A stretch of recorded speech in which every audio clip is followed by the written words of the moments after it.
के मंत्री सौरभ बहुगुणा ने केदारनाथ उपचुनाव में जीत का दावा किया है। उन्होंने कहा कि बीजेपी बड़े अंतर से चुनाव जीतने जा रही है। केदारनाथ विधानसभा क्षेत्र के गुप्त काशी में सौरभ बहुगुणा ने कहा है कि केदार घाटी के लोग समझ रहे हैं कि यहां विकास केवल बीजेपी ने किया है, कांग्रेस धर्म की राजनीति कर रही है।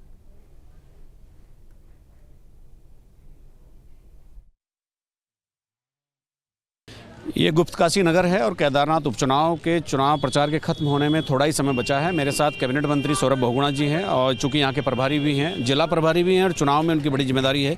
सौरभ जी, अभी चूंकि कल तो 5 बजे चुनाव प्रचार तो खत्म ही समझो, तो क्या है अभी इस समय आकर के आपको क्या लगता है कि और मेहनत करने की ज़रूरत है या स्ट्रेटेजी बदलने की ज़रूरत है या चीज़ें माहौल अपने अनुकूल? नहीं, देखिए, हम लगातार हमारा पूरा संगठन और हमारे सारे पदाधिकारीगण पिछले 1 महीने से इस चुनाव में लगातार अपनी भागीदारी दे रहे हैं। मुझे भी गुप्त काशी मंडल की जिम्मेदारी मिली है, प्रभारी मंत्री भी हूँ जिले का। तो मेरा यहाँ पे लोगों से ऐसे भी बहुत पुराना टच है। 2.5 साल से लोगों के बीच में रहा हूँ और लगातार उनके बीच में रहा हूँ। उनके सुख में हमने साथ खड़े होकर समस्याओं का समाधान ढूंढने में मदद करी है। रुझान अच्छा है। मेहनत चुनाव में हमेशा करनी पड़ती है, रोज़ की रोज़ कोई नई स्ट्रैटेजी बनानी पड़ती है।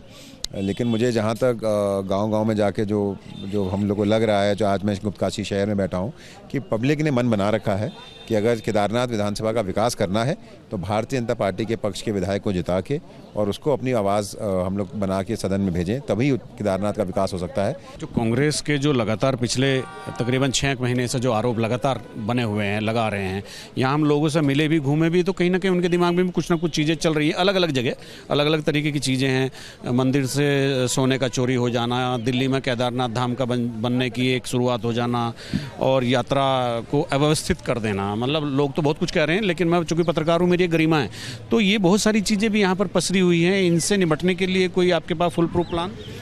नहीं, देखिए अजीत भाई, दुखद है कि मेरा अपना मानना ये है कि राजनीति में कभी भी हमारे धर्मों को, हमारे मंदिरों को नहीं लाना चाहिए। लेकिन कांग्रेस इस हद तक गिर गई है कि उन्होंने चुनाव जीतने के लिए हमेशा एक स्ट्रैटेजी अपनाई है। अगर आप पिछले 2024 का चुनाव देखेंगे, जो केंद्र का हुआ, फिर ये प्रदेश का हुआ, हरियाणा का चुनाव हुआ, ये कांग्रेस की एक स्ट्रैटेजी बन चुकी है कि लोगों को भड़काओ, बहकाओ। सौरभ जी, मैं कल तृप्तकुंड गया था, गौरीकुंड में जो तृप्तकुंड है, और सदियों से यात्रा चली आ रही है। जहाँ तृप्तकुंड था वहाँ पत्थरों का ढेर है। 31 जुलाई को आपदा आई थी, मतलब अब तक उसकी सफाई भी नहीं हुई और पानी रिस के दीवार से मंदाकिनी नदी में जा रहा। तो गर्म कुंड तो इस समय वहाँ मतलब नामो निशान नहीं। आपकी बात सही है। मुझे भी कल जब मैं वहाँ पे प्रचार में था, मुझे बताया गया था। लेकिन अजीत भाई, आपको भी समझना पड़ेगा कि जिस तरीके की वो आपदा आई थी 31 जुलाई की, वो बहुत भीषण आपदा थी। हमारे सरकार की पहली प्राथमिकता आपदा से लोगों को सकुशल बाहर निकालने की थी। चूँकि अंतिम चरण में अब तो है, कल चुनाव हो जाएगा, किस तरह का कमिटमेंट आप लोगों से कर रहे हैं जो लोग भरोसा कर लें कि भाई अब ठीक है, भाजपा के साथ जाना? हमारा कमिटमेंट बहुत साफ है, हमारा कमिटमेंट बहुत स्पष्ट है। हम कोई धर्म की राजनीति नहीं कर रहे, कोई जाति की राजनीति नहीं कर रहे, कोई समुदाय की राजनीति नहीं कर रहे।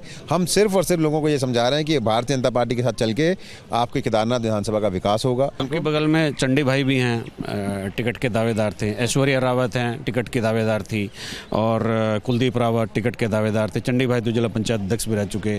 तो मतलब सब तीनों लोग खुश हैं, पार्टी के लिए लगे। मतलब आपकी तो बात हुई होगी अलग कमरे में। भारतीय जनता पार्टी की यही खूबी है, लोकतांत्रिक पार्टी इसी को कहते हैं कि हर व्यक्ति को अपनी दावेदारी पेश करने का अधिकार है। और चंडी भाई हमारे बहुत सीनियर व्यक्ति हैं। इनके साथ मुझे 2.5 साल काम करने का मौका मिला, बहुत कुछ सीखने का मौका मिला इनसे। ऐश्वर्या जो हैं, हमारी स्वर्गीय शैला रानी रावत जी की जो सुपुत्री हैं, लगातार वो पार्टी के लिए मंचों पे भी दिख रही हैं, कैंपेन भी कर रही हैं। तो देखिए, ये पार्टी कांग्रेस नहीं है जहाँ पे एक ऑर्डर दे दिया जाता है कि तुम चुनाव लड़ोगे। चलिए, न्यूज स्टेट से बातचीत करने में बहुत धन्यवाद। तो मेरे साथ मंत्री सौरभ बहुगुणा जी थे, उन्होंने अपनी स्ट्रेटेजी का खुलासा भी किया है और बहुत सारी चीज़ें बताई भी हैं। अब चुनाव का जिस दिन परिणाम होगा, इन बातों का अर्थ उसी दिन समझ में आएगा। अपने सहयोगी कैमरामैन सोनी कुमार के साथ न्यूज स्टेट के लिए गुप्त काशी से अजीत सिंह राठी। केदारनाथ विधानसभा के उपचुनाव में बीजेपी के टिकट के दावेदार रहे राज्य मंत्री दर्जा प्राप्त चंडी प्रसाद भट्ट अब संतुष्ट नजर आ रहे हैं। टिकट नहीं मिलने से उनकी नाराजगी की खबरें आ रही थी, लेकिन अब उन्होंने साफ कर दिया है कि वे पार्टी के सच्चे सिपाही हैं और पार्टी प्रत्याशी आशा नौटियाल को जिताना उनकी जिम्मेदारी है। मेरे साथ चंडी प्रसाद भट्ट जी हैं, वरिष्ठ नेता हैं भारतीय जनता पार्टी के, जिला पंचायत अध्यक्ष यहाँ पर रहे हैं और केदारनाथ से टिकट के वो प्रबल दावेदार थे। टिकट उनको पार्टी ने नहीं मिला और चूंकि पार्टी के भीतर बहुत सारी चीज़ें होती हैं, चुनाव एक ही व्यक्ति लड़ता है, तो भट्ट जी से बात करते हैं तो कि अभी क्या माहौल है और उनके मन में क्या है, पार्टी के लिए क्या कर रहे हैं प्रत्याशी के लिए। भट्ट जी, टिकट तो आप दावेदार तो थे ही लेकिन नहीं मिल पाया, उसके बाद क्या? नहीं, भारतीय जनता पार्टी एक कार्यकर्ता आधारित दल है और इस दल में जब तक टिकट नहीं डिक्लेयर हो जाता है उससे पहले सबको अपना अधिकार है कि वो अपनी बात संगठन में रखे। क्योंकि मैं भी लगभग 35 साल से भारतीय जनता पार्टी का काम कर रहा हूँ। 2 बार इस केदारनाथ विधानसभा का संयोजक रहा हूँ, लोकसभा का संयोजक रहा हूँ, जिले का महामंत्री रहा हूँ, प्रदेश भारतीय जनता युवा मोर्चे का उपाध्यक्ष रहा हूँ, ब्लॉक प्रमुख का मैंने चुनाव लड़ा है, जिला पंचायत का अध्यक्ष रहा हूँ और लगातार संगठन में अभी चमोली जिले में संगठन का भी सह प्रभारी का दायित्व है। तो ये स्वाभाविक है कि कार्यकर्ता जब संगठन में काम करता है तो उसकी एक इच्छा रहती है कि भाई उसको मौका मिले। लेकिन क्योंकि मेरे दल ने मुझे कार्यकर्ताओं का जो सम्मान भारतीय जनता पार्टी में है, मैं समझता हूं कि अन्य दल में इस तरह से कार्यकर्ता को कभी भी ऐसा सम्मान नहीं मिलता है। हम एक सामान्य परिवार के व्यक्ति को पार्टी ने जिला पंचायत जैसे महत्वपूर्ण पद पे नवाजा। आज मैं सरकार में दायित्वधारी हूं, राज्य मंत्री का दायित्व है। तो ये ऐसा कुछ नहीं है, इस चुनाव में हम सब लोग मिल करके जो हमारी प्रत्याशी हैं। पार्टी ने आपको कहा है कि 2027 में करेंगे या कोई एक अगला कोई कमिटमेंट आपसे किया है, चूँकि हर आदमी अपने पॉलिटिकल कैरियर को बढ़ाना चाहता है। भारतीय जनता पार्टी में बोलना नहीं पड़ता है, बस संगठन की निगाह में सब रहते हैं और आगे ऐसी कोई बात नहीं है। ये है कि संगठन के लिए काम करना है, आगे जो भी होगा ठीक होगा। बहुत धन्यवाद। तो हमारे साथ चंडी प्रसाद भट्ट जी थे, बड़े नेता हैं इस पूरे जिले के, पूरे क्षेत्र के। टिकट नहीं मिला लेकिन पार्टी के साथ एकजुट होकर पार्टी के आदेश पर पार्टी प्रत्याशी के लिए काम करने में जुटे हैं। अपने सहयोगी कैमरामैन सोनी कुमार के साथ न्यूज स्टेट के लिए गुप्त काशी से अजीत सिंह राठी। केदारनाथ विधानसभा उपचुनाव को लेकर सियासी सरगर्मियां चरम पर है और इसी बीच प्रदेश कांग्रेस के अध्यक्ष करण माहरा ने कहा है कि केदारनाथ उपचुनाव कांग्रेस जीतने जा रही है। उन्होंने कहा कि बीजेपी ने जनता को धोखा दिया है, केदार मंदिर को दिल्ली ले जाने की साजिश की है। करण माहरा से खास बातचीत की है न्यूज स्टेट संवाददाता अजीत सिंह राठी ने। केदारनाथ विधानसभा क्षेत्र का जो उपचुनाव हो रहा है उसका चुनाव प्रचार का जो एक तय समय है वो बहुत जल्द खत्म होने वाला है और चुनाव प्रचार अपने अंतिम दौर में है। प्रदेश कांग्रेस अध्यक्ष करण माहरा जी हमारे साथ हैं, इसी क्षेत्र में घूम रहे हैं।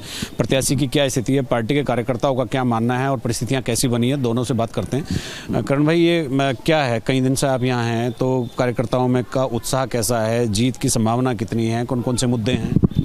पहले से काफ़ी बेहतर स्थिति में हम लोग हैं और हरिद्वार जीतने के बाद, बद्रीनाथ जीतने के बाद, अयोध्या जीतने के बाद और चित्रकूट जीतने के बाद ये 5वां है। तो पंच केदार है हमारे यहाँ। तो मुझे लगता है कि केदारनाथ बाबा 5वां सीट जीताकर जो इनका बीजेपी का हिंदुत्व का एक मुद्दा जो बनाते हैं उसको धराशायी करने जा रहे हैं। कार्यकर्ताओं में जोश है और लगातार दिन प्रतिदिन हम लोग बढ़ रहे हैं। जिस तरीके से नाटक हो रहे हैं, आशा नौटियाल जी कल रोई हैं, उसमें मैंने अभी जहाँ उनकी बैठक थी वहाँ मैंने एक बैठक में ये बात बोली और लोग उसको अप्रिशिएट कर रहे हैं।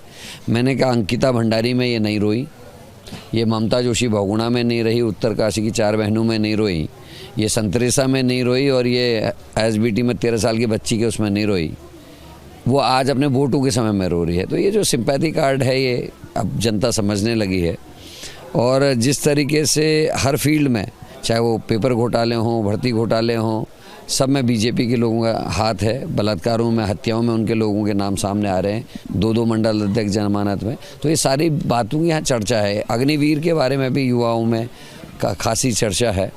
बीजेपी हालांकि सारे हथकंडे अपना रही है, ढोलक, तबले, मजीरी, वॉलीबॉल किट, क्रिकेट किट सभी कुछ चल रहा है और सरकारी गाड़ियाँ भी घूम रही है। उसको मैंने कल रिपोर्ट की है, उस पर सफ़ेद रंग की पट्टी उत्तराखंड सरकार के ऊपर कागज़ की चिपका के मंत्री घूम रहे हैं। ये मैं पहली बार अपनी पूरी ज़िंदगी में देख रहा हूँ। मतलब इतनी एक वो रहती थी, मंत्रियों में शर्म रहती थी कि वो सरकारी गाड़ियों का प्रयोग कम से कम चुनाव में नहीं करते थे, लेकिन यहाँ चल रहा है। क्या खास मुद्दे हैं आपके जो आपने पब्लिक तक पहुँचाए? सर, पहले तो जो केदारनाथ यात्रा हमारी प्रतिष्ठा यात्रा निकली थी उस पर खासी चर्चा है। जिस तरीके से बुराड़ी में मंदिर बनाने की बात हुई थी उसको लेकर लोग आक्रोशित हैं।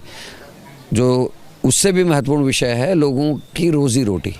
यहाँ की यात्रा में जो 4-5 महीने में काम होता था उससे हमारे यहाँ के लोग मेहनत करके कुछ कमाई करते थे और उस कमाई से उनका 12 महीने का जीवन यापन चलता था। उसमें 50% तक के आसपास की गिरावट आई है, जो बहुत ही गंभीर विषय है। भाजपा कह रही है कि कांग्रेस जो है धर्म आधारित राजनीति कर रही है। देखिए, अब वो जो जैसा होता है उसको दर्पण है, उसको वैसे ही दिखाई देता है।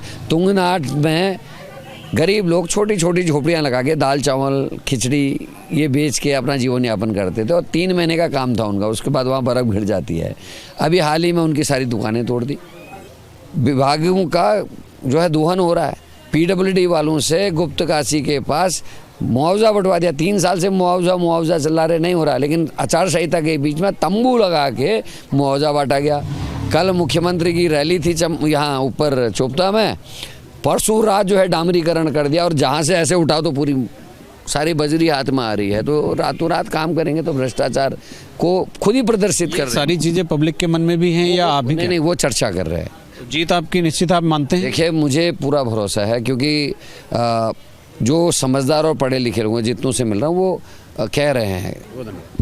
तो मेरे साथ थे करण महाराज जी और उन्होंने बताया कि चुनाव में किस तरह की स्ट्रेटेजी वो लेकर के चल रहे हैं और पब्लिक के मन मस्तिष्क में किस तरह के मुद्दे हैं जिनको बैठाने में कामयाब हुए हैं। अपने सहयोगी कैमरामैन सोनी कुमार के साथ न्यूज स्टेट के लिए अगस्त मुनि से अजीत सिंह राठी। न्यूज नेशन अब व्हाट्सएप पर खबरों के ताजा अपडेट के लिए न्यूज नेशन के इस QR कोड को स्कैन करें।